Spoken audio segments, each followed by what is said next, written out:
Parce que si on veut parler de gens persécutés, stigmatisés, constamment contrôlés par la police, et contre lesquels il y a des opérations de propagande dans quasiment tous les médias de façon quotidienne, si on veut parler d'une jeunesse dans laquelle on peut compter les morts, les gens qui ont été tués par la police, eh bien, c'est pas du côté de la communauté des écoliers juifs, et je m'en réjouis profondément qu'il faut chercher.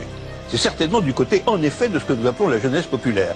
S'il y a un groupe humain dans cette société qui est l'objet de constantes campagnes, de persécutions, de ségrégation, d'un déni et d'un refoulement absolument constant, eh bien, c'est précisément ce groupe. Ça, c'est indubitable. Et il se trouve, comme par hasard, que ceux qui soutiennent un petit peu ces groupes, dans leurs difficultés innombrables, qui sont quand même tout simplement la jeunesse populaire et la jeunesse prolétaire d'aujourd'hui, si ceux qui se soucient de leurs difficultés, si ceux qui dénoncent le système constant de lois persécutant les mineurs, persécutant de façon ségrégative tous ces jeunes gens, ceux qui les soutiennent se voient accusés, entre autres choses, d'antisémitisme.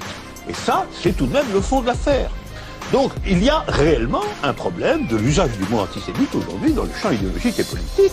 Et nous faisons l'hypothèse que cet usage du mot antisémite, qui stigmatise systématiquement ceux qui, justement, soutiennent la jeunesse populaire contre les persécutions dont elle est évidemment victime, qui se soulève contre les morts qu'il y a dans ses rangs, et qui considère la légitimité de sa révolte, c'est cela qu'on accuse d'antisémitisme. Oui, mais alors vous allez très loin.